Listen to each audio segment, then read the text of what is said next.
Thank you for acknowledging my ability to continue my career for 34 years in the face of blatant misogyny, sexism, constant bullying, and relentless abuse. When I started, there was no internet, so people had to say it to my face. There were very few people I had to clap back at because life was simpler then. When I first moved to New York, I was a teenager. It was 1979, and New York was a very scary place. In the first year, I was held up at gunpoint, raped on a rooftop with a knife digging into my throat, and I had my apartment broken into and robbed so many times, I just stopped locking the door. In the years to follow, I lost almost every friend I had to AIDS or drugs or gunshot. As you can imagine, all these unexpected events not only helped me become the daring woman that stands before you, but it also reminded me that I am vulnerable. And in life, there is no real safety except self-belief and an understanding that I am not the owner of my talents. I'm not the owner of anything. Everything I have is a gift from God. And even the up things that happened to me, that still happen to me, are also gifts to teach me lessons and make me stronger. I'm receiving an award for being Woman of the Year, so I ask myself, what can I say about being a woman in the music business? What can I say about being a woman? When I first started writing songs, I didn't think in a gender-specific way. I didn't think about feminism. I just wanted to be an artist.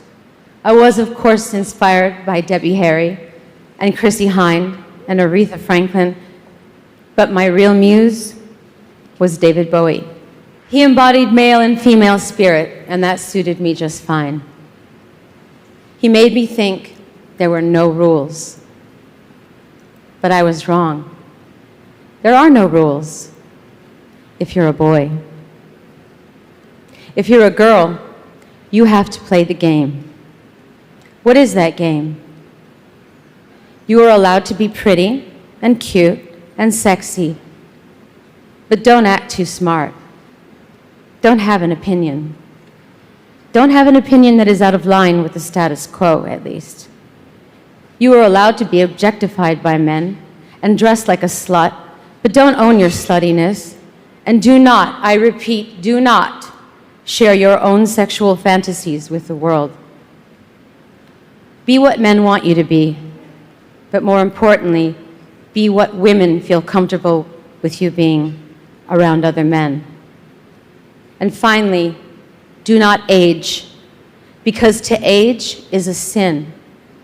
You will be criticized, you will be vilified, and you will definitely not be played on the radio. When I first became famous, there were nude photos of me in Playboy and Penthouse magazine. Photos that were taken from art schools that I posed for back in the day to make money. They weren't very sexy. In fact, I looked quite bored. I was. But I was expected to feel ashamed when these photos came out, and I was not, and this puzzled people. Eventually, I was left alone because I married Sean Penn, and not only would he bust a cap in your ass, but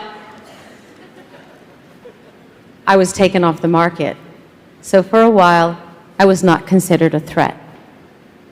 Years later, divorced and single, sorry, Sean,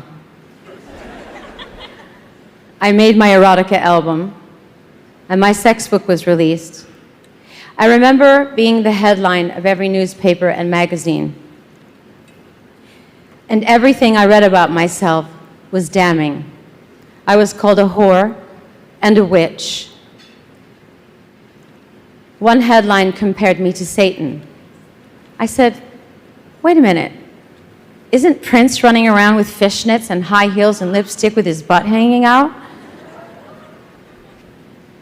Yes, he was. But he was a man. This was the first time I truly understood that women really did not have the same freedom as men. I remember feeling paralyzed. It took me a while to pull myself together and get on with my creative life, to get on with my life. I took comfort in the poetry of Maya Angelou and the writings of James Baldwin and in the music of Nina Simone.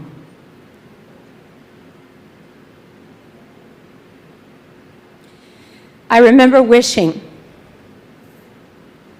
that I had a female peer that I could look to for support.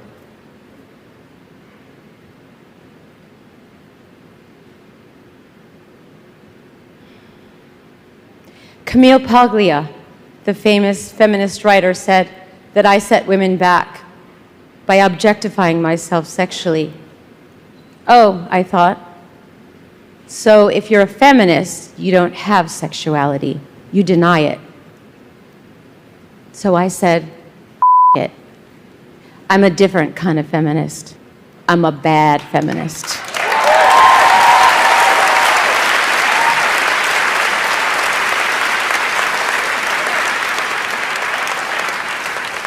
People say that I'm so controversial, but I think the most controversial thing I have ever done is to stick around.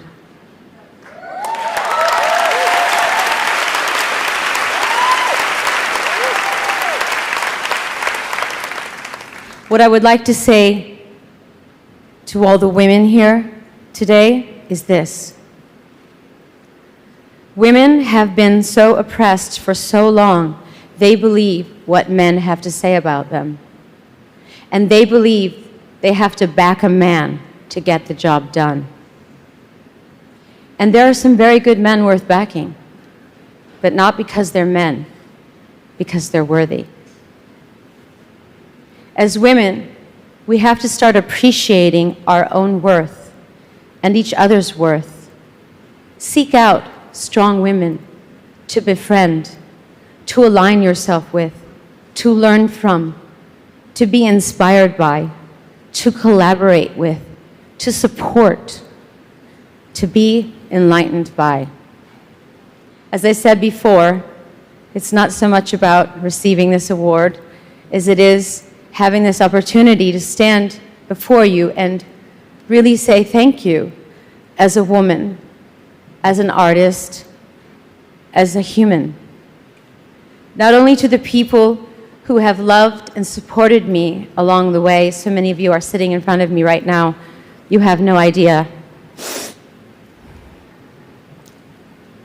No.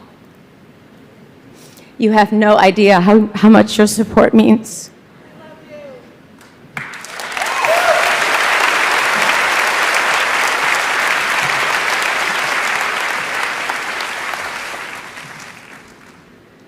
But to the doubters, the naysayers, to everyone who gave me hell and said I could not, that I would not, that I must not,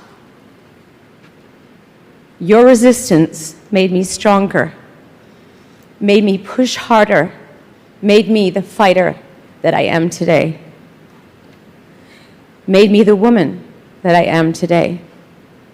So thank you.